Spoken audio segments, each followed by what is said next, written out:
What's up everybody, it's Critical. I know everyone hates YouTube drama, but I'm not one of them. In fact, this has become one of my biggest guilty pleasures, just watching YouTube drama unfold from afar. This is my soap opera. This is my As the World Turns, fucking As the YouTube Burns, that's what this is. And it's great. It's just this big hubbub over very mundane things on the website, and it's become so popular recently, and I can't help but kind of tune in because it's very fascinating. And one thing I always look forward to in these situations is the inevitable apology video from one of the two sides, because they're usually just absolutely atrocious and very fun to watch. Now I'm sure anyone watching this is familiar with the CSGO Lotto drama. To sum it up, two big YouTubers, Syndicate and Tmartn, own this gambling website for Counter-Strike skins, and they never disclosed that they owned it and manipulated their viewers into using it and all this shit. And today Tmartn made an apology video for it, and it is turbo shitty. So I wanted to just kind of talk about it. So the video starts with Tmartn talking to his special guest Airbud, and they're running a promotional for Airbud's new movie, Airbud Gambles on CSGO Skins, and he's saying how difficult it's going to be for him to make this video. So right away, Tmartn has made me very uncomfortable and squirming in my chair like my rectum's been tickled by a fucking porcupine, because it's the most cringeworthy attempt at using one of the most popular techniques for public service announcements and emotional campaigns, where you get a cute animal there to get the viewer's guard down, make them feel like you're being real with them, make them feel like they're being genuine, and just kind of elicit sympathy from the viewer. And Tmartn's trying to utilize this technique, but he does it atrociously. It's just an absolutely abysmal attempt, and it comes across as so fake and so forced and just sets a horrible tone for the rest of the apology video. Now, I'm not going to play too much of the video because there's nothing to really be gained by listening to this human Ken doll repeat himself. The gist of the apology is he is sorry that you were too fucking stupid to understand that he was the owner of CSGO Lotto, and he is sorry for not spelling it out for your dumb ass every single day in every single video, reminding you that he owned it. It's your fault. This controversy is nothing that he's done wrong. It is just your fault as a viewer for not knowing that he owns CSGO Lotto, and he makes it very clear that he has done nothing illegal whatsoever. That's basically all this apology video is shifting the blame for this whole controversy on his audience. It's the audience's fault for not understanding or knowing that he was the owner of the website. That's basically this whole thing. So this no-nippled Neanderthal doesn't address any of the actual complaints or issues people had about this situation. He doesn't talk about why he blatantly lied about owning CSGO Lotto. He doesn't talk about why he changed the descriptions of all of his videos to add a disclaimer in the description, and he also doesn't talk about why he pretended to find CSGO Lotto instead of saying he made it or owned it. I'm not going to get too deep into talking about the actual drama because there's nothing I can offer that hasn't already been talked about or discussed. But basically, he just pretended like he found CSGO Lotto when he brought it up as if it was some type of random chance. Oh, you know, I was on Google looking for new $2 million villas to buy that I could use as public shitting arenas where I can invite homeless people in to just shit in all the rooms in the house if they'd like, you know, because I'm a good guy, you know. But while I was looking for this, I happened to come across a diamond in the rough. It's called CSGO Lotto. I'll put the link in the description in case you guys want to check it out. It's kind of cool. It looks really nice. I hear the owner has a massive dick. It's a cool site, you know. I think it's good. I'm not associated in any way. That's basically what he did. He pretended he didn't know what it was, and he doesn't talk about any of these issues in his apology video. This man doesn't take responsibility for shit. What he needed to do was grit his tiny tic-tac ass teeth and just say, look, I fucked up, I did this, I did that, I shouldn't have done any of those things, and he would have got a lot more respect out of people, and they wouldn't have seen him as this fucking asshole that I think the majority of people see him as now after this apology video. Because all of this comes across as so fake, and just reading the comments and just looking at how people are reacting, they all see right through it. He is just sorry he got caught, that is all. He doesn't give a fuck about the situation or his audience in general. He just wants people to keep watching him no matter what so he can continue to live in his expensive 2-story mansion with his nice truck in the background and that peculiar modern art painting in the background that looks like Solid Snake inside of a Mr. Meeseek's uterus. I'm not quite sure what the fuck's going on with that, but I'm sure it's about $50,000. Now, I'm sure he knows that it doesn't really matter how he handled this situation. He's going to be fine in 2 months no matter what. In fact, he'll probably be better off in 2 months than he is right now because everyone has heard his name so much recently, they're going to check him out of curiosity. So he's not going to really lose many viewers, and he'll actually probably gain more. He knows that he could have handled this situation any way he wanted. He could have shown his asshole on this apology video, and still everything would be fine. His lifestyle wouldn't be affected, his profession, none of that would be affected, and he knows that, so he doesn't really give too much of a fuck. And another thing that really upset me about this video is the way he ended it. He ended it with him grabbing the camera like he was about to give me a fucking Ghost Rider penance stare. Come on, bro, you gotta do better than that. Edit that shit out. Have you never edited your own video? Do you just have beavers slap their fucking tail on your keyboard and edit your shit? Come on, pussy fart, do better than that. Now, I know everyone talks about, oh, how do you kill a YouTube channel? There's just no way. They're too big to fall. That's bullshit. A YouTube channel can die just like any other website or any other company, anything like that. All it takes is for people to stop watching them. If you really feel passionately enough that you really don't want this guy to be able to continue to manipulate people and do types of shady shit, stop watching him. It's that easy. Don't go on his channel to dislike and insult the guy. It doesn't fucking matter. It just really makes no difference. If you want a YouTube channel to disappear, you stop watching it. That's how it works. That's how it works with a lot of shit in the world. If you just give it attention, it's going to persist. There's no such thing as bad publicity. That's a saying for a reason, because as long as it's being talked about, it's going to continue to exist, no matter people's opinions on it. The only way things really do fade into obscurity is you stop supporting them or just acknowledging them. That's a better word for it. So yeah, I just wanted to talk about this situation because this is one of the worst apology videos I've seen out of a YouTube drama situation, so I thought it'd be fun to talk about. So yeah, that's it. And I do read a lot of your comments. In fact, one of my favorite comments I've ever read is someone said, "My voice sounds like the world's most unenthusiastic hand job," and that one gave me a real hoot. But the reason I'm saying this is I read your comments and I know a lot of you don't like when I talk about drama or get involved in YouTube drama in any capacity. And I know, I understand, and I don't do it often, but sometimes certain situations affect me and make me want to talk about it or point out how horribly the situation was handled. But that's it. It's not going to be like something I do all of the time or anything like that, so don't worry about that. And yeah, that's it. So yeah. What's up, everybody? It's Critical. I'm making this to say that I'm sorry. I was wrong. I fucked up.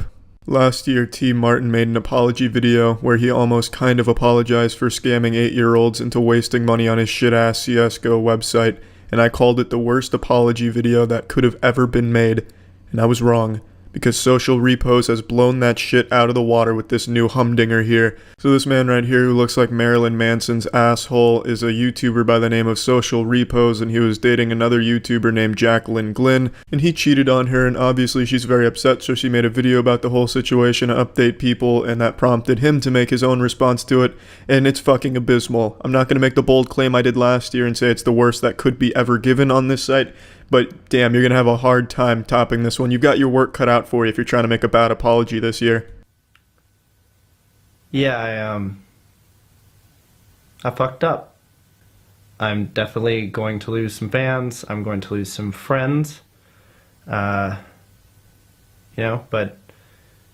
there's two sides to every story. I wouldn't really call this a defense. Yeah, you're right. This can't be a defense because there's no way you could defend yourself here. But that doesn't stop him from trying. He's out here looking like the Joker about to deliver a monologue. You want to know how I got this gonorrhea? So I guess I would like to explain some things. All the brutal graphic details that she explained to everyone. So I'd like to give some very descriptive details of my own. Not to slander Jacqueline or anything, just to kind of, I guess, give you a deeper context. But why? How could having a deeper understanding of the context provide any type of justification for the cheating? I doubt it was some type of heroic sacrifice where the girl you fucked had a bomb in her pussy that would destroy the city if you didn't defuse it by sticking your cock in there. It really just seems like he's doing this out of spite because Jacqueline went into such brutal detail as he described, so he kind of just did this to try and throw some shit at her that would make her look kind of bad. He actually even deleted her comment on this video. I don't know entirely what the comment said, I just saw a picture of it and I only got a little snippet, but it was her kind of disproving some of the points he's about to make. And naturally, if you're making an apology to someone, the next logical step is then to remove that comment from the person you're apologizing to really let them know that you're sorry. I do deeply regret it. Honestly, some pretty shitty acting from him during this arc of the anime. It sounds like some House of the Dead 2 voice acting here. It kind of was a classic case of social media, showing the best parts of your relationship on social media, so everyone thinks everything's just peaches and roses all the time, and it's just not. It's a lie. We were happy, but there's obviously a dark side to everything, clearly. I truly have no idea what point he was trying to make with this here. Oh, just a classic case of us showing the best parts. None of you had any ideas I was actually cheating on her behind her back. Just a classic case of one of those things, you know? Because I did cheat on her, just like I did my ex-girlfriend, which everyone knows about because of our best friend. I don't really see what there is to giggle about there. Oh, ha ha ha, you guys remember when I did this last time? Thanks to our best friend that blew that case wide open. Ha ha ha, classic best friend. Yeah, I betrayed a lot of people. Ha ha ha. I met Jacqueline, and she was perfect. She was an atheist.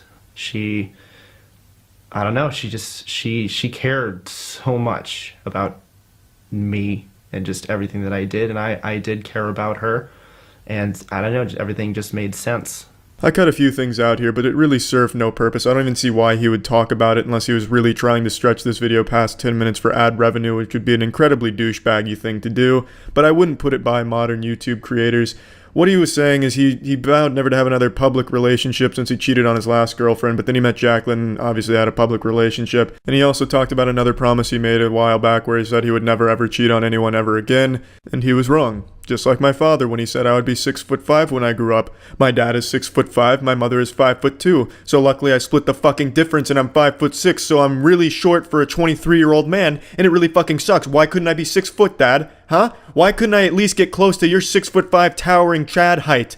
But anyway, I love this line from Social Repos. She was perfect. She was an atheist. What a low bar of entry to being perfect in this man's eyes. In this moment, I am euphoric because girl atheism. Yippee. Fucking, I don't know anything about these two, and I'm sure Jacqueline's a great girl for a lot more than just being an atheist. I imagine there's gotta be a lot more to somebody to make them perfect than just being a fucking atheist. But for some reason, this man cares so little about her, he couldn't think of any more good qualities other than her atheism. That's just fucking sad, really. And she kind of took me on with the thought that she could fix me, and that, you know, there's a lot of good parts that she saw in me. And you know, I commend her for that, but at the same time, you know, everyone did warn her, and... What an ironclad defense, fucking bulletproof. Jacqueline, you knew what you were getting into. People warned you. You should have expected this from me. You knew this was going to happen. You shouldn't have been surprised. You knew I was going to put my small pee-pee into other lady buttholes. This shouldn't have come as a surprise. This is your fault. It's incredible. He kind of just blames her for this whole thing happening. You should have expected it. This was going to happen, and people told you. Unbalance in the relationship even early on, which terrified me, and I could never bring it up to her. All the way, we dated for 11 months, and I could never talk to her about it just because I was so afraid, because she got so attached to me so quickly. She was just, it's almost like she just, after month 2 or 3, she was like ready to settle down with me and ready to get a house, and it just seemed so perfect, and I was like, what are you doing? What do you... From the comment Jacqueline left, the snippet I saw, this is the part she was disproving. Apparently this wasn't a thing that happened. It was him that brought up the idea of moving in together or some shit.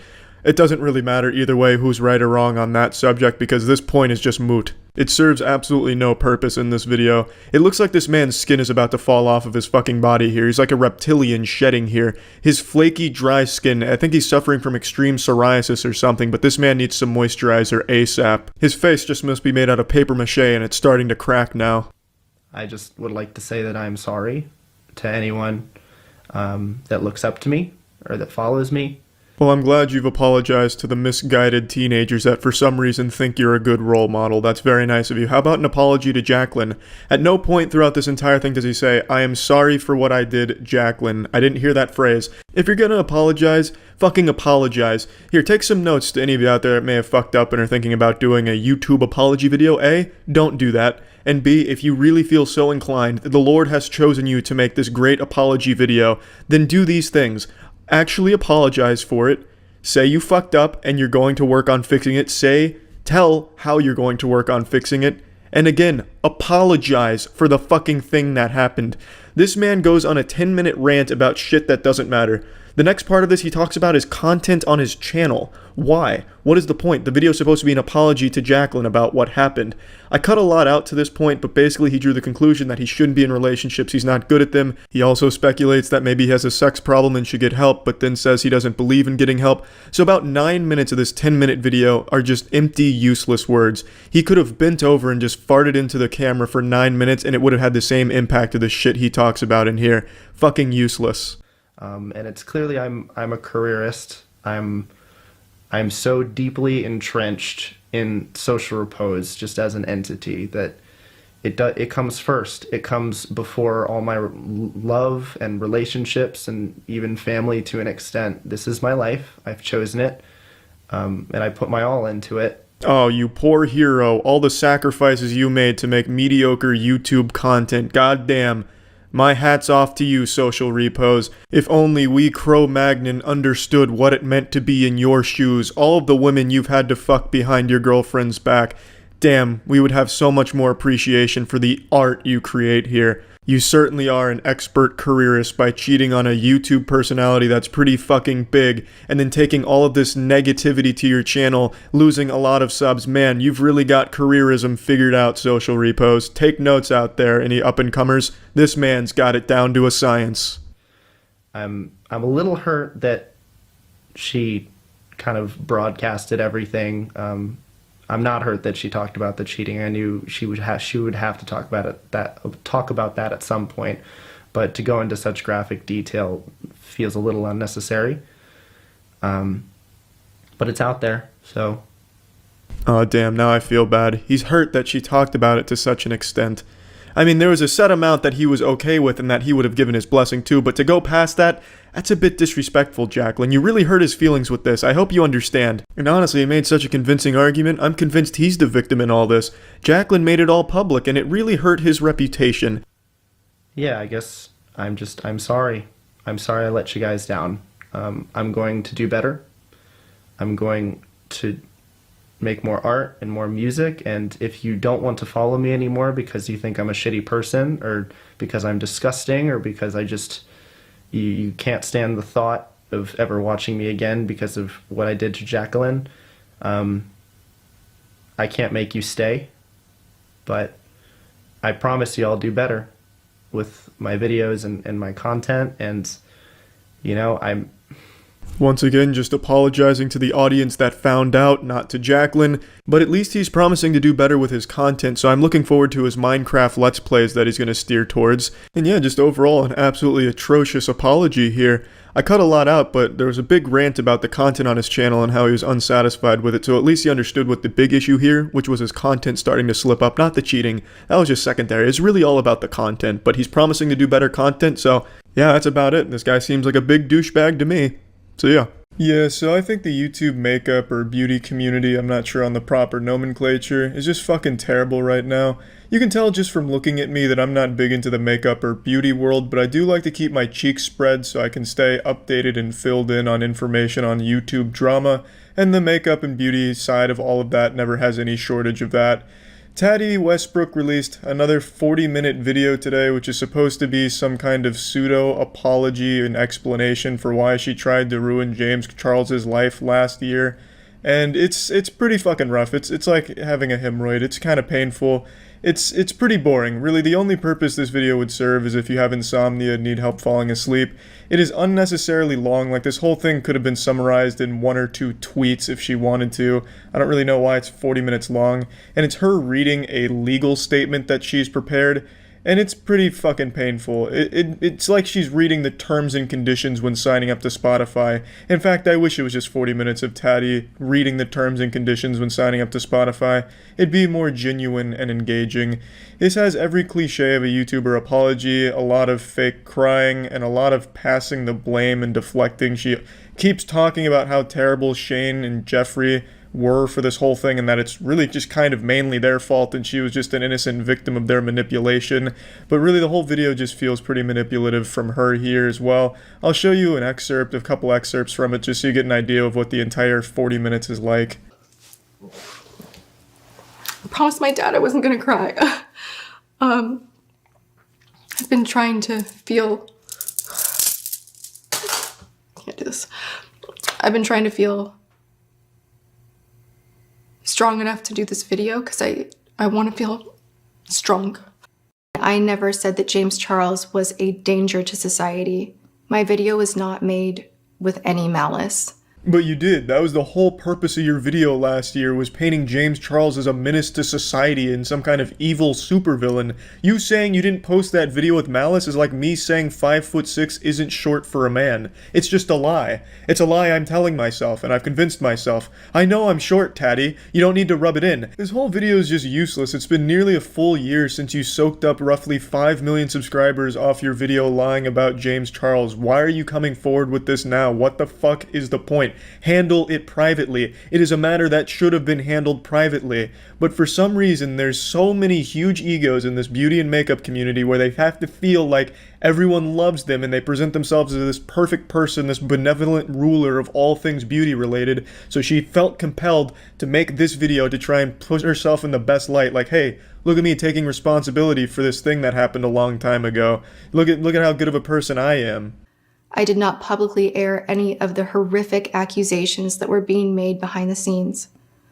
While I was definitely upset that he had accepted a sponsorship from the biggest rival to my brand, Halo Beauty, I did not make my video because of vitamins.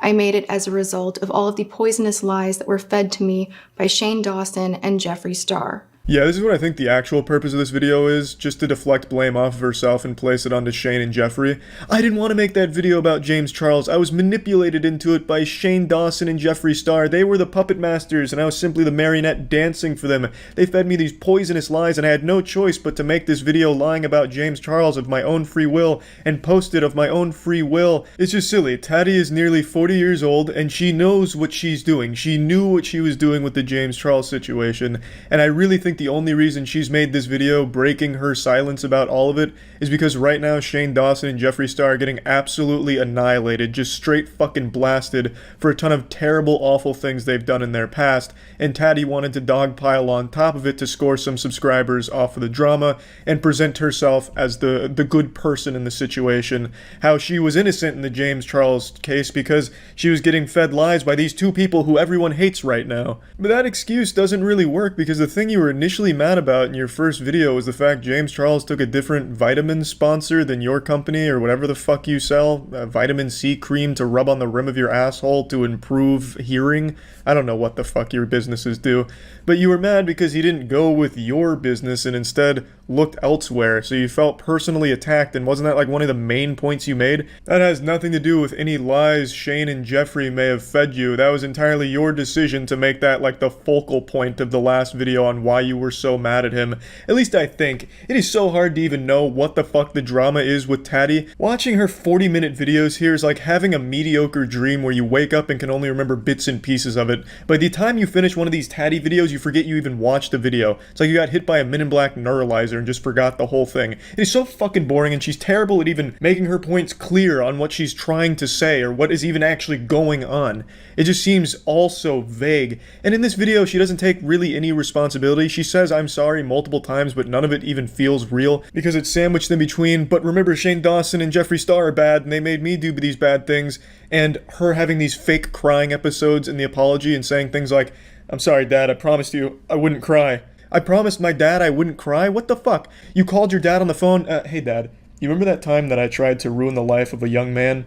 Yeah, well, I'm finally going to apologize for that, kind of, and look, I'm going to do my best not to cry. I'm going to try and be strong, alright? For most people, Tatty, saying I'm sorry isn't a feat of strength and bravery. It's common courtesy as a fucking human being to take responsibility for something. I've never understood the perspective where people pat someone on the back for saying I'm sorry or that they're wrong. I think that should just be human nature. When you are wrong about something, you say, look, I fucked up. And this was wrong. Okay, good. That should be what's expected. You can say thank you. Hey, thanks. You know, I'm glad you took some responsibility. But to make it feel like it's some kind of Herculean task to say you're sorry is just such a bad look. The makeup community is just so full of narcissists. Tatty starts this video like, hey, I know you guys haven't seen me in a little while, even though it's only been like a month and a half. Hey, I know you guys have missed me so much because I'm so great. And look, I'm really sorry you haven't seen as much of me as you want to see of me, and you deserve to see more of me. And then she gets into the video. It's just, I just don't get it. I don't understand why people in the makeup and beauty community follow people like this that clearly just don't even care about them and just view them as a number or a sale on their makeup. And even in this fucking apology video, I think she shouts out her own brands at least like 10 or 12 times. I honestly felt like I was just watching a long-winded infomercial or some kind of meta commercial to sell her products or something. It just doesn't sit right with me. If you're gonna apologize for something and you need to mention a brand, just say my company. Why do you have to shout out the fucking brand and what you do and what your mission is? I'm not trying to read the about section on your goddamn vitamin website. Just say, look, this is the company, this is what happened, and I'm sorry. But instead, she goes into this like fucking almost sales pitch, like I'm on Shark Tank about to invest in it or something. It's just, I don't know. I don't get it, man. I don't understand. And I don't know why it has to be 40 minutes every time with her. I guess just to milk as much revenue out of it as possible. Couldn't tell you. Have no idea. But I fucking sat through this fucking thing and it felt like a goddamn crime. I honestly feel like wasting someone's time like this, it should be illegal. 40 minutes worth of nothing. Nothing but deflecting blame and insincerely taking responsibility almost in certain areas. I don't know. Makeup community and the beauty community's got some real bad actors in it. And yeah, that's about it. So yeah. When you think of an apology video, you probably picture some stinky, goofy YouTuber petting their dog and fake crying, just trying to appear remorseful. And it's always just embarrassing, looking like some shit out of South Park where they're like tweaking on their nipples and saying, I'm sorry. Because for a long time, YouTubers have had a monopoly on shitty apology videos. Until today. Travis Scott, the famous rapper most known for his McDonald's meal, the Travis Scott Burger, has proven himself to be an innovator not only in avoidable concert-related deaths, but also in shitty apology videos. He posted his own bad apology video on Instagram today, and I thought it's only fair that we look at it. Now, I'm sure you already know, but Travis Scott was addressing the tragedy that happened at his concert Astroworld the night before, where 8 people died and 300 others were injured. This was due to a lot of factors, but the main one being crowd crush. Crowd crush is when a huge crowd of people occupies a small space and everyone gets too close together and inadvertently starts pushing on each other, which suffocates people in the middle. They die from asphyxiation. Crowd crush is an agonizing and horrible death, which unfortunately 8 people suffered yesterday at his concert. I made a video going over this, and since then there's been a few people that went to my Twitch streams just to say Travis Scott did nothing wrong and bears no responsibility and called me a cuck. And I swear to God, if I have to read one of those brainlet takes one more time, I'm gonna go sicko mode. I will say again, while Travis Scott wasn't responsible for the conditions that caused the horrible crowd management and the crowd crushing, he had ample opportunity to pause the concert or stop the show altogether. People were saying Travis Scott didn't know what was going on, so had no reason to stop the concert. So I guess they just think Travis Scott is the dumbest man on the planet who performs with his eyes closed. I don't know. Because if you just look at the pictures taken from the stage or some of the video from the stage, you can literally just see an ambulance going across the crowd because there's ambulances at all times throughout the concert because people were dropping over unconscious, literally dropping like flies.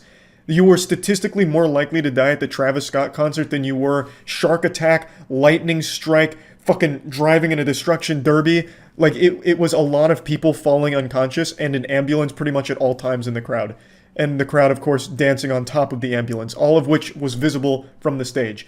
And also the crowd was begging the organizers as well as screaming at Travis to stop the concert. But even still, let's assume all of that. Travis didn't see the ambulance. He didn't see or hear anyone begging him to stop the concert. There is a clip that I mentioned in my video where Travis Scott literally tells security to get one of the unconscious bodies out of there. He noticed that one of the guys was fallen unconscious or something. He asked security to get him out. Security is crowd surfing the guy's body out of the venue as Travis Scott is watching and singing at the body, literally giving it a walk-off song. Travis Scott knew people were falling unconscious, as evident from that one clip alone, and he still chose not to pause, take a break, or stop the concert. He bears a lot of responsibility, and Travis Scott has stopped concerts before for much less. There's a very popular clip that's now floating around where Travis Scott crowd surfed and got his shoes taken, and he stopped the concert on the spot to spit on the guy that took his shoes and tell the crowd to beat his ass.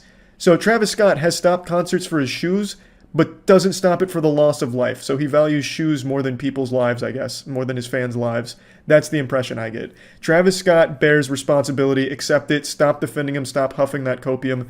Now, with that being said, let's check out his apology video. I just want to send out prayers to the ones that was lost last night. We're actually working right now to identify the families so we can help assist them through this tough time. You know, my fans really mean the world to me, and I always just really want to leave them with a positive experience. Man, you can tell this clip is serious because he put the black and white filter on it. Fuck. You can tell it's really getting to him. This whole apology video looks like he was just woken up out of a deep slumber and forced to make this by, like, his lawyer or something. Like, hey, get the fuck out of bed, we need you to make an apology video. And he's like, still sleepy. He's like, oh, fuck, okay. Hey, guys, sorry. And then he's like rubbing his face really hard, hoping to get 1 or 2 tears to come out, but they just won't fall. He can't get the tears flowing. It seems more like he's annoyed than sad. Like, this is how I react when my dog takes a shit on the carpet. It's like, ugh, fuck, it's on the carpet, which means I'm gonna need to use, like, nature's miracle or something to get it off, and it's gonna be a big mess. Oh, Jesus. And anytime I can make out, you know, anything that's going on, I stop the show and, help them get the help they need, Yeah, but you didn't. You did identify someone who was unconscious. You identified someone's lifeless body and told security to get out of there. And then you started singing to the body and then continued on the show. Like, you immediately just went into a song. So, I mean, you did identify it, and I mean, I guess you got them the help they needed, getting them crowd surfed out of there, but you didn't stop the show. Even after finding that, you still continued. I could just never imagine the severity of the situation. We've been working closely with everyone to just try to get to the bottom of this. The city of Houston, HPD, fire department, everyone to, help us figure this out. So if you have any information, please just contact your local authorities. Yeah, every single person involved in Astro World here needs to be held accountable. The second people started breaking through security checkpoints and climbing fences to flood the venue, they should have taken precautions to pause the concert, delay it, or something, because they were not equipped to handle that capacity, and this is the natural result of that. It's a true fucking tragedy, and everybody, Travis Scott included, needs to be held accountable for what happened here. Now, I did read reports that there was someone who injected a security guard with a needle, which caused the security guard to pass out. I don't know if there was some kind of, like, fucking supervillain there injecting people with something, but even if that was the case and not everything was related to crowd crush, there was still plenty of people recognizing all of these unconscious bodies and should have stopped the concert. If anything, that would be more reason to stop the concert, and they still chose not to, which is an even higher level of negligence. Everybody continue to just keep your prayers. I mean, I'm honestly just devastated, and I could never imagine anything like this just happening. And I'm gonna do everything I can to keep you guys updated and just keep you guys informed on what's going on. Love you all. As is standard practice for apology videos, there isn't an apology. There's no I'm sorry. It's crazy. Every single fucking apology video ever, for some reason, lacks the most basic apology. A simple I'm sorry. Nothing. None of that present here.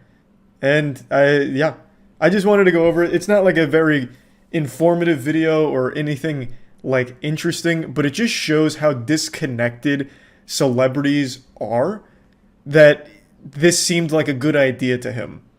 At no point do I get the impression he truly cares about what happened. It seems more like he's worried about potential lawsuits that he's going to face. And not potential, the inevitable lawsuits that he and his team will face. It seems like something that he was forced to make, as is pretty clear by how uninterested he looks in the video. And it's so baffling. Why even bother at this point? He made a Twitter statement. Why did he even bother making this when he clearly doesn't seem to care that much? He doesn't even take responsibility at all. So, I mean, I just wanted to at least show this since he did post this apology video on Instagram. And, yeah, that's about it. See ya.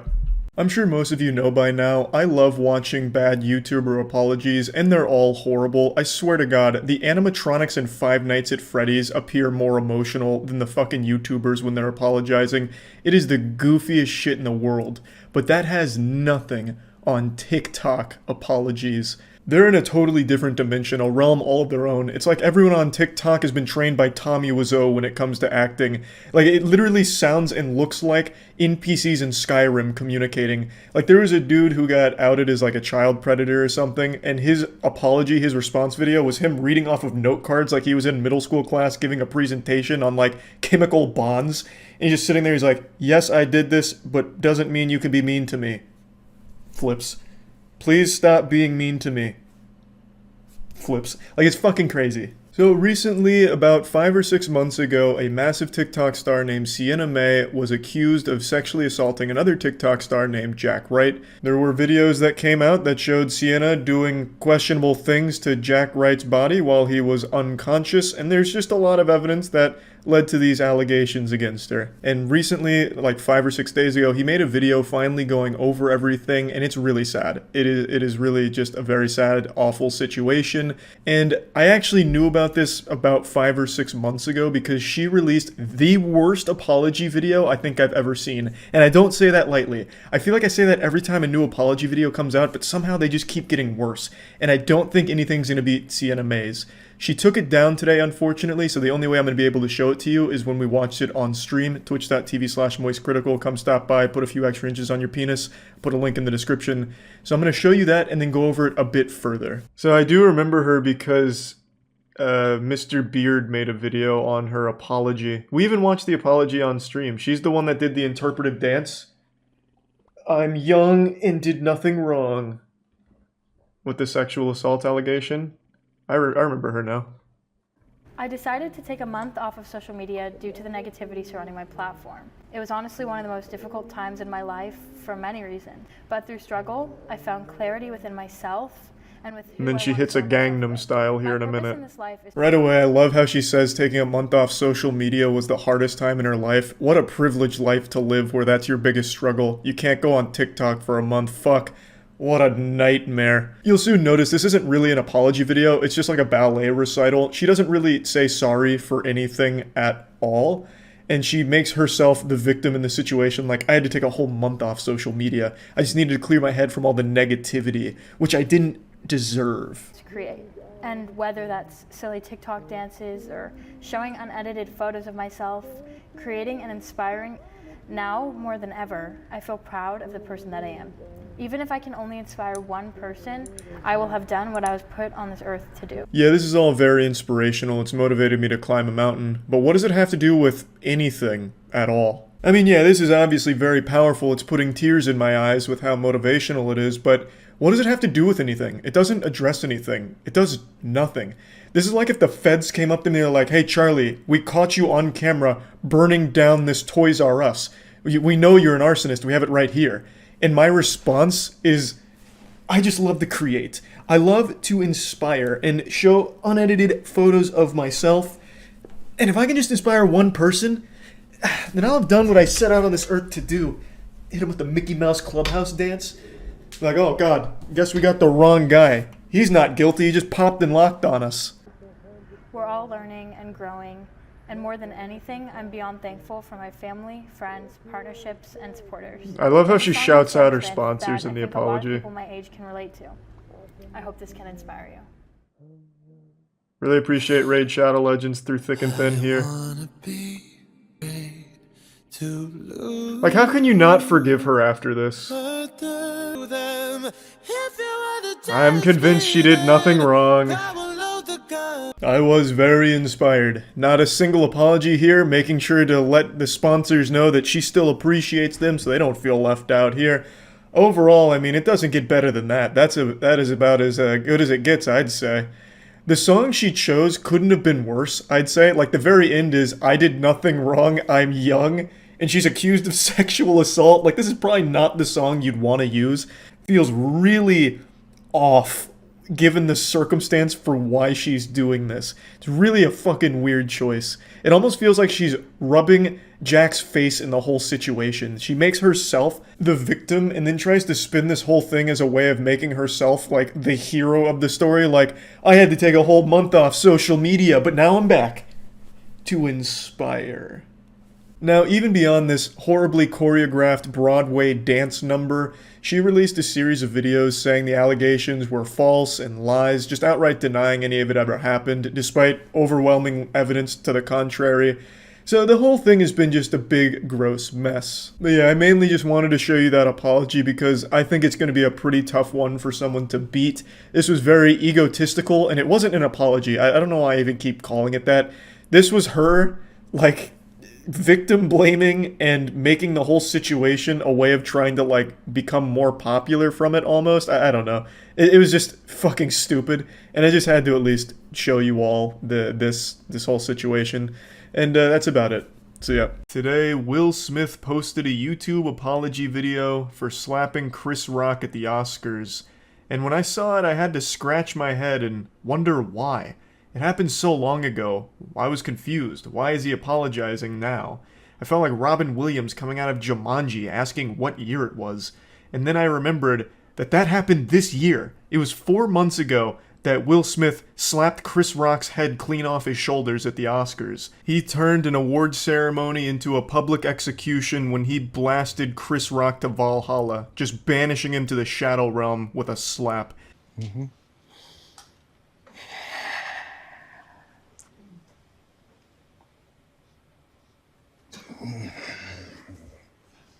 Oh baby, that's right. He starts this with the most generic YouTuber apology intro imaginable. A slow walk into a big sigh right before getting into the actual apology. Textbook. He's clearly been trained by some of the YouTuber apology greats like Logan Paul, Laura Lee, Tati. I mean, this is perfection here. Every box of YouTuber apology cliche gets ticked immediately except for one. He didn't bring his dog into it. A lot of YouTubers like to bring in an animal in order to, deflect some of the criticism with cuteness with the animal. Will Smith, unfortunately, must have forgot that prop this time around, but everything else he nails. Why didn't you apologize to Chris in your acceptance speech? I was fogged out by that point. It's all fuzzy. So the main thing he's doing in the apology video here is answering questions that people have asked over the last 4 months. And again, I have to wonder why even bother. It's been 4 months on internet time. That's basically ancient history. Like, that's back there with like Y2K now. Most people have moved on and forgotten about it. So it's a little weird to be this tardy to the party with addressing these things. Now, of course, I understand this was like a career-ruining moment for him, so he wants to do his best to be perceived positively again, both by movie execs as well as the general public. So if he really did feel strongly enough that he wants to apologize, then all power to him. But anyway, the first question that he addresses here is one that I don't think anyone with half a brain ever asked in the first place. Why didn't you apologize to Chris during your acceptance speech? The answer should be pretty obvious if you have eyes. It's because he was still mad. He was still fuming. Of course he wasn't going to apologize for it. Literally 15 minutes before he accepted that award, he had just charged the stage like The Undertaker during WrestleMania going into the ring and clobbered Chris. So of course he's not going to immediately like fold and be like, man, sorry Chris, that was out of line. He was still upset. That's why he didn't apologize. I don't really understand his excuse of I was still, in a fog. It was all still fuzzy. Like in the moment that makes sense, but over the last 4 months, what, you've just been in a perpetual fog? You've been in like the upside down or something? Like, what do you mean? You've had 4 months if you wanted to publicly apologize to Chris and you didn't. And even to be fair here, you still don't. He says I'm sorry to a lot of people, but the one person he doesn't say the words I'm sorry to is Chris. I've reached out to Chris, and the message that came back is that he's not ready to talk, and when he is, he will reach out. So I will say to you, Chris, I apologize to you My behavior was unacceptable, and I'm here whenever you're ready to talk. That almost sounds like a trap, like, hey, I'm here whenever you're ready to talk. And it turns out Will's been training for the last 4 months with slap boxing, so he's been like slapping brick walls until they collapse, so he's ready to really get him with like a double whammy, get him with that encore performance. There's a big difference between saying, I apologize to you, and I'm sorry. I don't think people really understand the value of just saying, I'm sorry. I think it's the most important thing to say during an apology, which he does say later on to other people, but never Chris. To Chris, he just says, I apologize, and the action was unacceptable. Which is, that's good, that's definitely a start, but I really think you needed that cherry on top here of an I'm sorry. This is also just one of those things that should have been handled privately. I'm sure there were plenty of ways in the pipeline to let Chris know that you were genuinely remorseful for what happened, but I understand why he thought this was a good idea. I'm going to make a video coming forward, publicly apologizing and owning up to my mistakes, letting people see how horrible I feel and what I'm doing to change and be better. The thought process makes sense. Let people see a vulnerable side of you and let them know that you made a mistake and you know that. And that, it again, does make sense to anyone who's never been on the internet. I think one thing most people online are starting to understand and wake up to is that when you make an apology video, you lose. It's like what war games taught us. The only winning move is not to play. When you make an apology video, it is a lose-lose situation for you. You're either going to have people that don't believe that you're actually sorry, or they're going to have people that think that you didn't need to apologize in the first place, so now you look stupid. You look like a pussy. Which I'm already seeing with Will Smith's apology, like, why is he apologizing? He stood up for his wife. Does he not support his wife anymore? Oh my god, I've lost all respect for Will with this apology now. And then on the other side of that coin is, man, Will really needed to apologize, but this apology video was so dog shit, he missed the mark entirely. This is the worst apology video I've ever seen in my life. You just don't win with an apology, so again, this should have just been private. 3 months replaying and understanding the nuances and the complexities of what happened in that moment. You slapped the shit out of a man. It's not that deep. Talking about it like it's the most complex situation of all time, like this slap was somehow, like a Cold War or something here. It was a simple act that affected a decent chunk of people. Chris, most notably, I would say, was physically affected by the slap, but Will's career was also hurt by it. Chris's family was probably pretty upset by it. Like, yes, of course, people were affected by it, but it's not like there needs to be like 4 months spent of just digesting this giant web that all spawned from a slap. Because, again, at the end of the day, it's really not that deep. After Jada rolled her eyes, did she tell you to do something? No.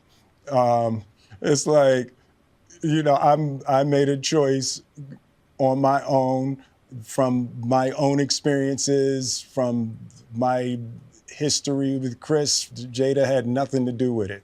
Jada was behind the camera with a teleprompter and a gun, making sure this question was addressed properly. Of course, I'm kidding. Jada just has very odd moments publicly with Will that I think are very tasteless in the things she says to and about Will. And it's the reason why a lot of people felt like she may have contributed to this overreaction from Will. Her rolling her eyes and then just having all of that context with the things she has said publicly about and to Will just made people wonder whether or not she was somehow involved in that decision from Will. But he's clearing the air here, saying that it was just him doing it. And you know what? I'll take his word for it. I think this was just an impulsive decision here. I don't think Jada has some kind of device that she can control Will's brain like something out of Dexter's lab. I really think he just completely overreacted and went fucking berserk here for some reason. And I don't think Jada is necessarily guilty of that, but I do think she is guilty of being a very toxic partner. I know that sounds parasocial to say, but the amount of clips and videos of Jada just shitting on Will to his face is baffling. Like the time where she was just talking about cheating right to him and how much she enjoyed it or whatever during their red table talk. Oh my god, it's so hard to sit through. As Will's in tears about it and she's just joking. Oh man, it's fucking brutal. And so now Will looks like a cuck. I mean, I'm just not a big Jada fan. I'll say it. I don't think she's that nice. What would you say to the people who looked up to you before the slap, or people who expressed that you let them down? Let me just stop you right there. You don't have to apologize to me. I found this whole thing to be highly entertaining. I thought this was extremely goofy, and no one seriously got injured or anything like that. This was just an absolute fucking wild moment. And honestly, for this section, he should have just said, "You're welcome." You know, to the journalist that wouldn't stop fucking writing about it, like a million articles all going deep into it for no fucking reason, talking about how this is setting a bad precedent and how in the next Oscars, all of a sudden people might be showing up there with battle axes to attack their critics, how journalists are no longer safe, you know, this and that. Like, he honestly should have just said, "You're welcome," for the 2 weeks of just articles and videos about it. Now, of course, there were super fans of Will that were disappointed to see this, and I think it's cute that he said that he was sorry for it and letting them down. He apologized to Chris's family, his family, for the negative backlash they've faced. He apologized to pretty much everyone that was directly impacted by it. And now in this section, he's talking about how horrible he feels when he doesn't live up to people's image of him. And I will say he does seem pretty sincere for the most part. But again, it's been 4 months. Most people have moved on. This was pretty unnecessary. Though I'm sure a lot of people that did feel like really disappointed appreciate the gesture. Disappointing people is my central trauma. I hate when I let people down. It hurts me psychologically and emotionally to know I didn't live up to people's image and impression of me. Deeply remorseful. And I'm trying to be remorseful without being ashamed of myself, right? I'm human. And I made a mistake. But yeah, he finishes it off by saying that he is remorseful and he's, you know, working on being better. And if you stick with him, you can all be friends again. And that's basically where it concludes. Overall, I don't think it's like the worst apology ever, especially in the tier list of YouTuber apologies. I think this one was one of the more sincere ones, at least from everything I've seen from it. Unless I've been deceived by his great acting, I couldn't tell you. But this is just one of those situations that is so wild to me. Why do this 4 months later? If he had done this like a day, 2 days, even a week after this happened, I think the reception to it would have been much better than it currently is. Yes, it still has, I think, a pretty positive reception overall from like his actual like dedicated fans. But the general consensus I'm seeing here is, why is he doing this? This seems very fake to do it now. It's way too late. We've all moved on, this and that. So again, you don't really win with an apology video, but if he'd at least made like a statement like this, a big statement like this, right after it happened, I think he would have been in a much better position now than he is currently, if that makes sense. But anyway, I just wanted to talk about this since the slap is the gift that just keeps on giving. Somehow, there is still developments with that whole story that keep happening. Anyway, that's about it. See ya. You all know how much I love awful YouTuber apology videos, but today I've got something truly special to show you. This is the magnum opus of saying I'm sorry.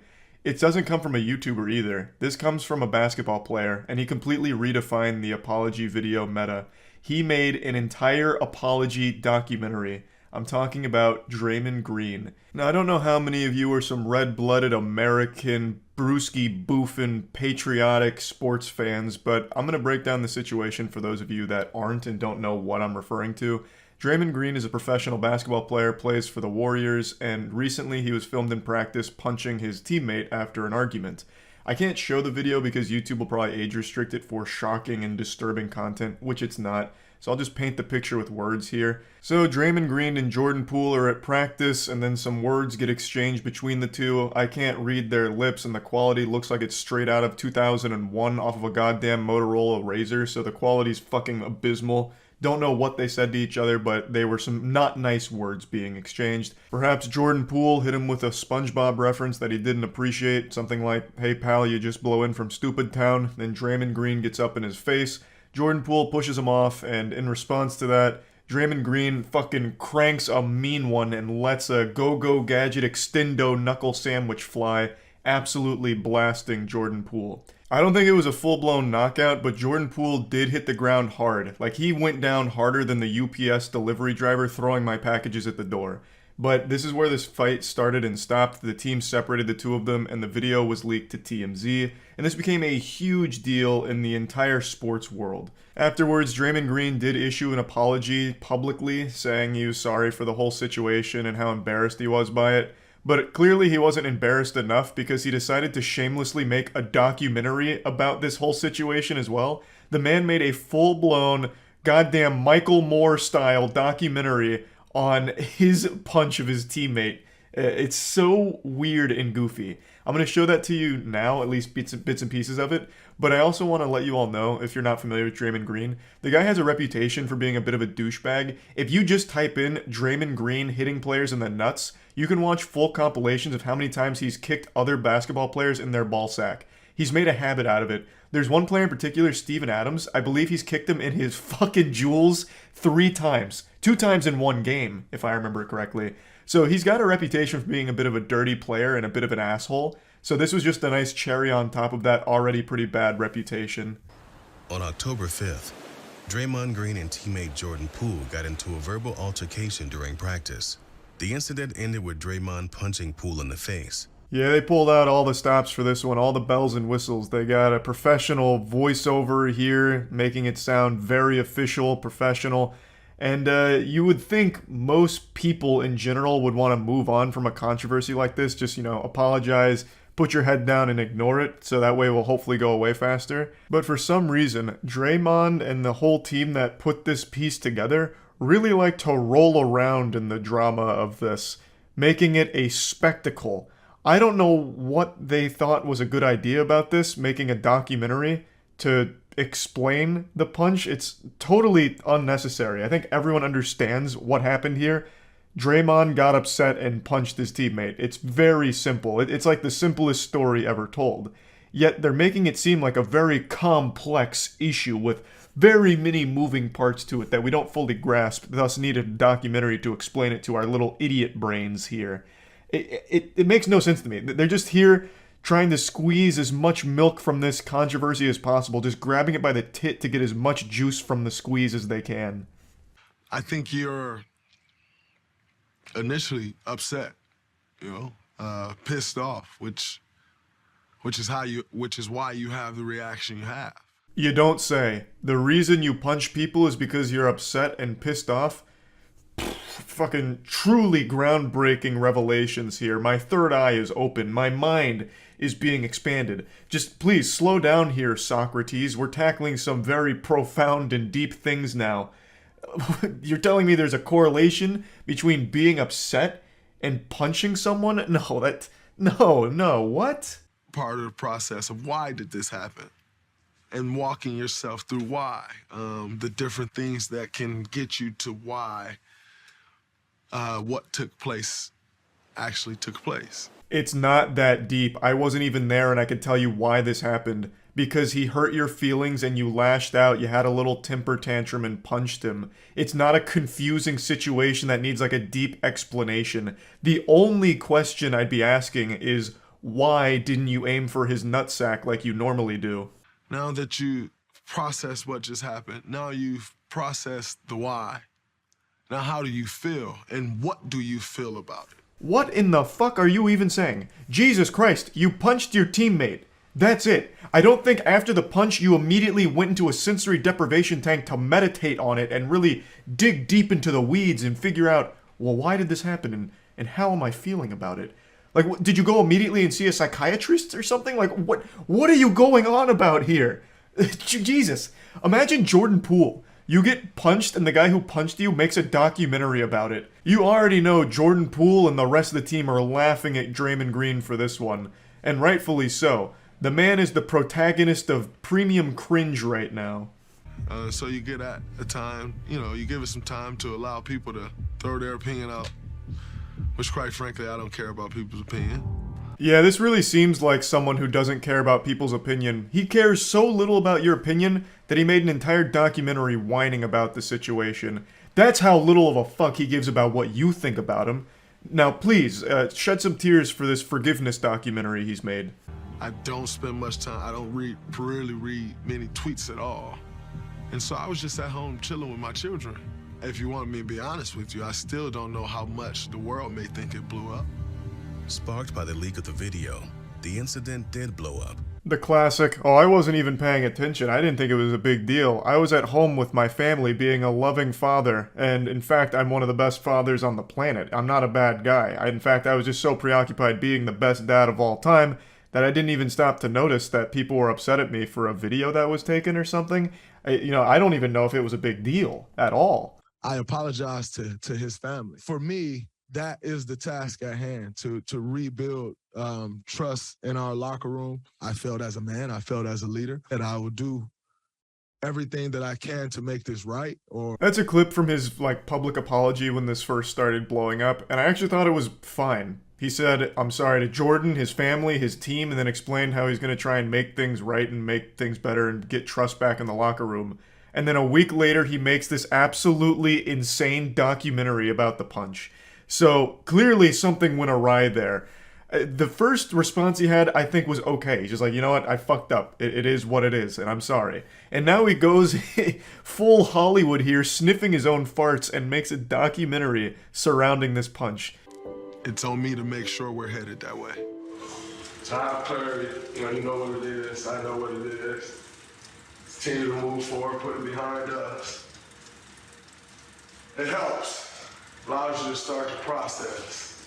And get back to business. That's where I go from here. That's where we go from here.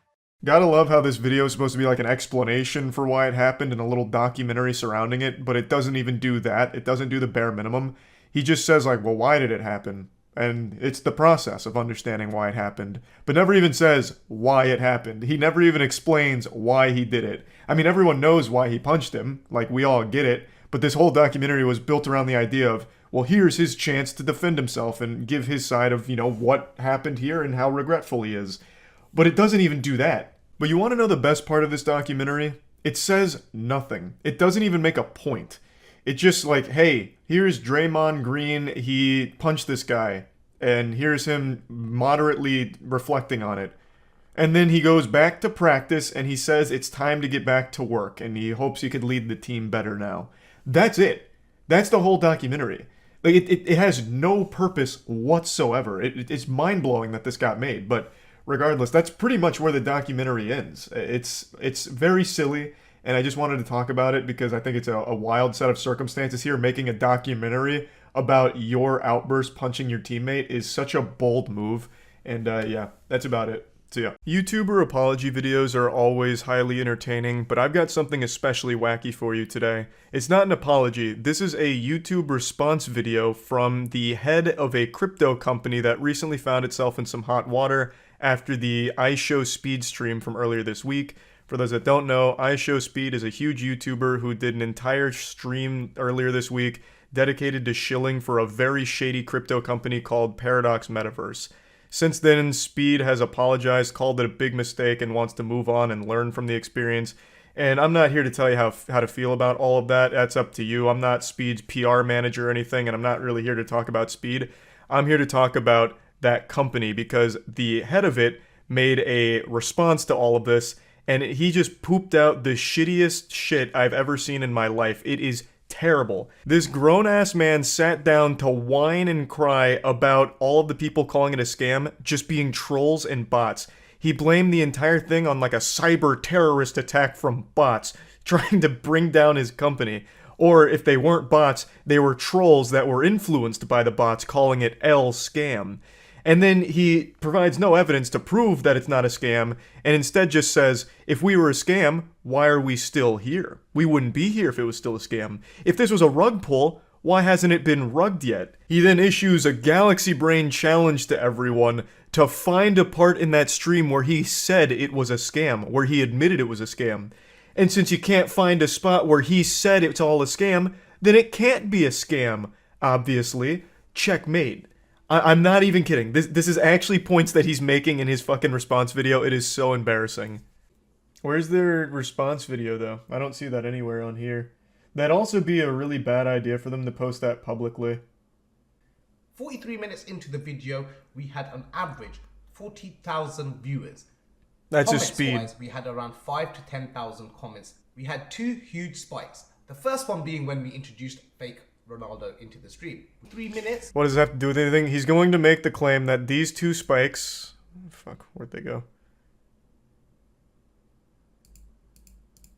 He's going to make the claim that these 2 spikes were when bots came in to say L scam.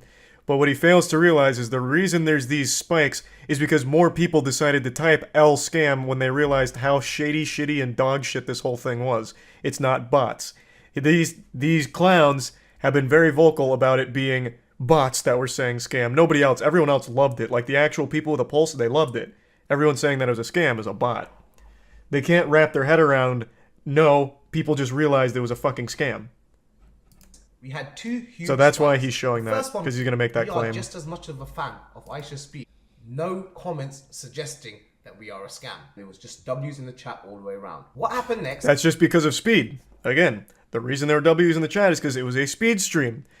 And everyone spams W's in the chat for speed. But the more that you went on about Paradox Metaverse, the more obvious it became that this is all just shilling for a dogshit crypto scam.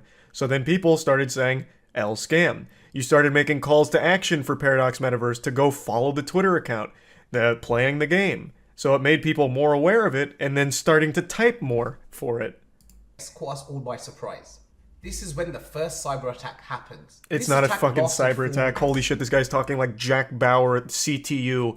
After the 4-minute attack, all the comments went down, as you can see here.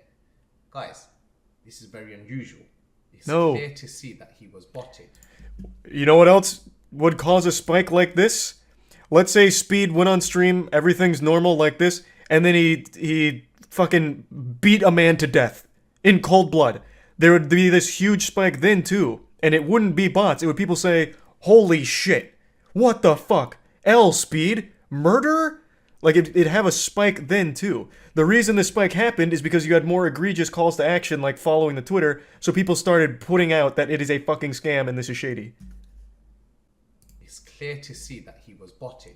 No, Nobody in the chat Christ. meant what they said. That anybody that was watching that live stream, they started falling for it. They started thinking, okay, somebody knows something we don't.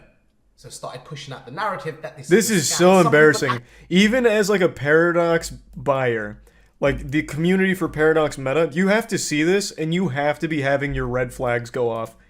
Like this has to trigger your own red flags to see that your CEO is so weak and so insecure that he's writing these things off as bots in pure delusion and cope, calling it an attack.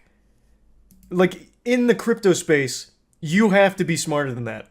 Like you would know the bare minimum about how shit works. What he should have done is just say, the Speed audience wasn't ready for it. They didn't see the vision, so they all thought it was a scam. And you know what? We missed the mark. Now they all think we're a scam, but we're not. But he's not doing that. Instead, he's placating. He's putting this on some invisible enemy that doesn't exist. It's not bots. Now he just looks really weak to even his own community. He looks so insecure. actually decided, you know what? This is actually funny. Let's troll the person we look up to the most, that we tune into every single day. The guilt trip. Entertains us for free. A classic. Doesn't ask for anything in return. Guys, please listen very carefully. It's very important. Our crypto exchange is worth $40 billion and has sent us a picture saying, why is MoistCr1tikal comment saying scam coin? $40 billion. We spent $10 million on this project and every single person in the comment is saying scam coin because we are getting botted. Please do something. We're going to lose. Listen, Twitter giveaway. Guys, what you have just heard is the aftermath of being completely botted. Scam. $10 million of my hard-earned money that I've worked so hard for. What is that even supposed to prove? You still believing it's bots, refusing to accept the reality of things, that people see through this garbage. Like, this doesn't prove anything on your innocence. It doesn't. All this proves, and if you played it longer, is that you asked Speed to shut it down. You asked if he could disable the chat. So you're taking away the people's voice, which makes you look bad and goes against your fucking stances on things. Like, if you played it further. Like, it doesn't prove anything anyway, even if you take out that part. It is not evidence. It's nothing. It's literally nothing. Into this project, into this business. And the fact that I'm going to lose it all because everybody is labeling it as scam. Yeah, well, at least you still have your stupid fucking university. Like, you have plenty of other scams that you can hustle on too, man. Like, you don't need your sob story. 10 million to you is nothing. You made a whole video with money kicks showing off your rented car collection.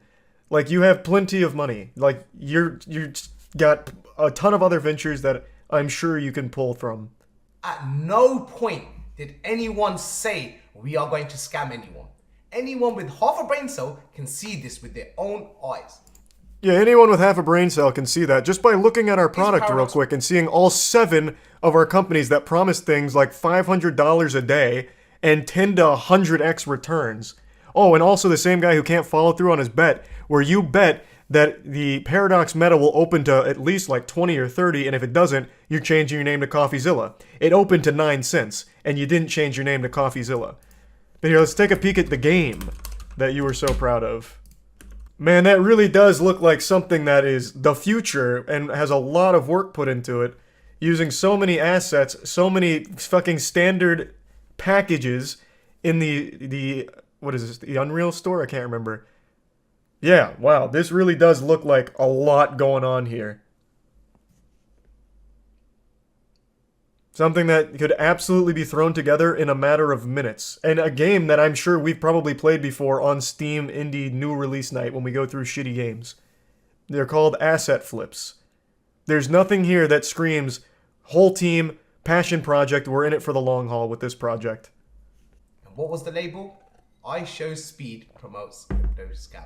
Yep. Guys. He did. Listen to the audio yourself. Go over it again and again. Mention to us once when we said we are going to scam people. That's such a non-point. We never said it on that stream, so it can't be true. Prove that we said it's going to be a scam. Do it, pussy. Where did I say it's a scam? Anywhere during that stream. Is the person you want to label a scam, or is it that you just want to associate I Show Speed with a scam? This is cancel culture at its finest. Oh, hitting all the buzzwords, all the boo-hoos, the cancel culture. Don't launch a shitty, shady crypto. It's that simple. Your crypto, your Paradox Meta has like 7 components, all of which make no fucking sense and are literally just actual dog shit. He was not getting done.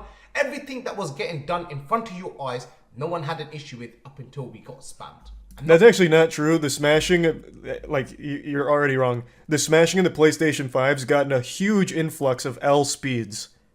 Chat immediately turned against him with the smashing of the PlayStation 5's. So, I mean, you're just not even right there either. It wasn't just L scam, it was L speed for smashing PlayStation 5's. There was no evidence, there was no substance. If we was a scam, why would we still be here? These are such non-points. If we were a scam, we'd be in jail right now. We wouldn't even be allowed here right now if we were a scam. How is this fair? Here's a video. We're going to play the video. This video is in... Is it mine? Crying every single day. In tears every single day. But he still manages to continue with his live stream. Just to please his fans. And you guys took it upon yourselves to think it's funny to just troll people. You guys don't understand the stuff that comes after this trolling. On camera, everyone has to smile. Nobody can show other people their fears. Off camera, could you imagine what he's going through? Because we do. We know exactly what's going on. You're not his fucking friend. He already threw you to the wolves. Why are you still sucking his dick? Speed, like straight up said, yeah, this was a mistake. Like, he at the very least has moved on and said, yep, that was bad. Yeah, that was bad.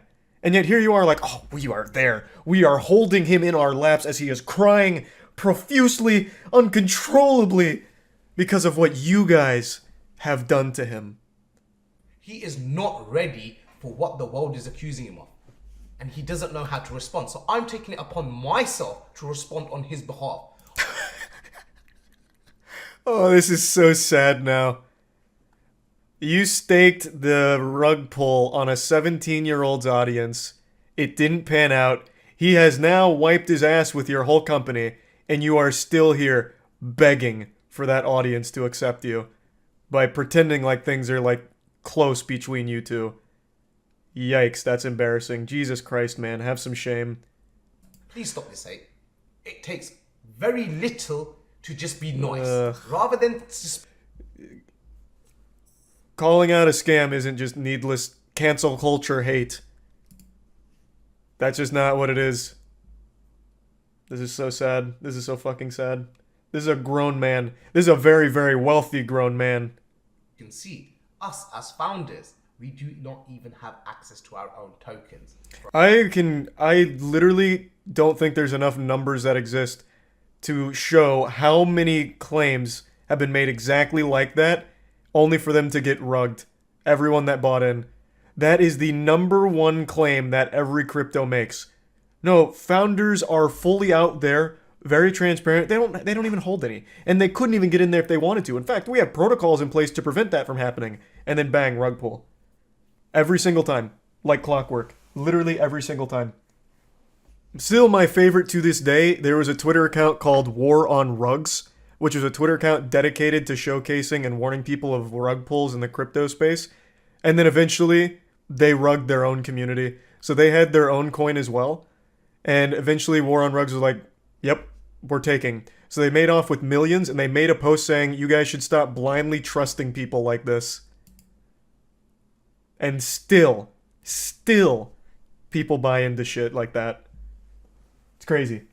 That is a nothing claim. Everything he has said so far is actually nothing. He's provided no evidence to prove that it's not a scam. He has provided nothing other than trying to guilt people and saying that it's all just bad faith trolling. We'll make sure we'll see you guys on the moon. Nice, that's so huge. That was awful, holy fuck. That was a big one. What a masterclass in how to say absolutely nothing. Nah, part 2 might clear up everything. Even burning their founders' tokens they can't even cash out for a whole year. That shows passion and confidence in the project being 10,000, 100,000% legit. Oh, fuck me. I hope that's a bot. I hope that's not a real person. Yikes. Oh, fucking yikes. The comments aren't really on his side either. I really do wonder what the Paradox community thinks of a move like this, but I'm not going into their Discord to find out. Usually it's just a lot of people convincing themselves of absolute nonsense in order to believe that they can make money off of it, and then when it doesn't happen, they just pretend like, oh, they just got fooled by someone who was just too smart, even though the writing was on the wall right in front of their face the entire time. Everything he said is things thousands of scams in the space have said before him. He just copied their playbook. Okay, let's see the Liver King response. This is, again, a follow-up to the big expose from More Plates, More Dates that revealed in an email that Liver King isn't natty. He was communicating with a coach to get advice on his stack, referring to like the HGH and everything he was cycling. Which is a big deal because Liver King has always defended that he's 100% natural. All you need to do to look like him is follow the 9 ancestral tenets. And he has a ton of companies, claims to make $100 million a year, but it's all based on being able to look like him through natural stuff, which isn't the case. So this is him coming out about it. If I had to spitball a guess, I would imagine Liver King takes this directly. I don't think he's going to try and like claim it's all deep faked. He's not going to claim it's reptilians behind the scenes of the puppet master that faked the emails. He strikes me as someone who's going to try and take it head on and just hope that the majority of his audience doesn't care. That's my guess. Primals, I'm making this video to apologize. Because I fucked up. This is kind of quiet. Because I'm embarrassed and ashamed. I've stated that this is a complicated as fuck topic, at least to me it is, because before social media, I was rich and anonymous, and after social media, I'm still rich, but no longer anonymous, and I never expected this kind of exposure. That was very frank. In the public eye. That's what I mentioned briefly in the video. Way before he was the Liver King, he was still super rich. Like, he was still very rich. Clearly, I did it wrong. And I'm here now to set the record straight. Yes, I've done steroids. Classic YouTuber sigh. Yes, I am on steroids, monitored and managed by a trained hormone clinician. Liver King, the public figure, was an experiment to spread the message, to bring awareness to the 4,000 people a day who kill themselves. The 80,000 people a day that try to kill themselves. Our people are hurting at record rates with depression, autoimmune, anxiety, infertility, low ambition in life. This is all very sweet and everything, but you deliver a message and then sell products based around the message, of which you just admitted a large portion of it, your physique, is a lie. Now, if you were just like a motivational speaker or just like a normal YouTuber, Instagram guy who delivers positive messages, that's one thing. You being on steroids and everything, like that's not that big of a deal. But the fact that you constantly defended being natty and sell all these programs based around it, and then aren't actually the result of those things you talk about, is pretty misleading, which he does admit, but spinning it as like this positive thing where I'm only here to try and help all of these people who are struggling isn't super genuine when you're making so much money off them. Like, you could still just be delivering that message for free. They don't need to like pay for it if your main goal is to just deliver a positive message. I appreciate like the very upfront honesty, like, yep, I am on steroids. He didn't try and tiptoe around it. He just came in there and spread the cheeks wide open and letting us see the filthy truth on it. That's admirable. But this immediate spin about how it's all for the people that are struggling and wanting to kill themselves, that I don't put much stock into when you're making so much money off of these programs. Like, that's clearly not the main goal when you're very much taking as much money for it as you can. Hey, Charles here with a little post-game aftermath reflection. After watching the video, I get the impression this is more of an I'm sorry I got caught situation as opposed to an I'm sorry I did it. I'm still not 100% sure, but after watching it, that's more the vibe I got. I wanted to put this towards the beginning of the video just to get this out there before continuing with the apology video. And I want to also let it be known that this isn't some shocking revelation. No one heard that Liver King was on the juice and was like frantically Googling for the evidence because they couldn't believe it. Like, pretty much anyone with eyes and anyone that knows anything about fitness realized that his body wasn't naturally achievable. Like, Jesus Christ, just look at his abs. They look like Lego blocks. That shit looks like it's made out of titanium. You could hit it with a sledgehammer and it'd probably just break the sledgehammer. Most people could tell that he had more juice in his body than a Snapple factory. It wasn't a naturally achievable body type, but he always defended tooth and nail that he was natty 100% and he'd never touched HGH, steroids, anything of that caliber, but that's just a blatant lie. And when his whole product is being sold based on this physique that he's lying about, it seems exceptionally scummy to me. Just lying to his audience and getting them to buy into things under a false notion. And when asked if I've ever taken steroids, I've always said no. I don't touch this stuff, not gonna touch this stuff, never touch the stuff. Mm-hmm. That was a lie. Yeah. I've convinced myself that this had nothing to do with the ancestral message. I convinced myself that I'm not a competitive athlete of any kind, so who the fuck am I cheating? You're cheating your audience. I'm still early, so maybe he comes to that realization since he prefaces it by saying, I convinced myself, past tense.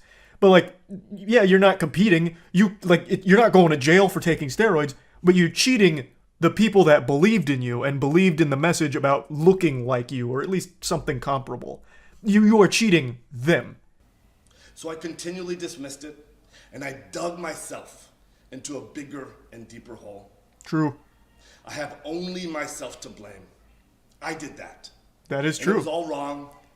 I will be better. I will talk about it openly because I believe that there's a time and a place for pharmacological intervention monitored and managed by a trained hormone physician.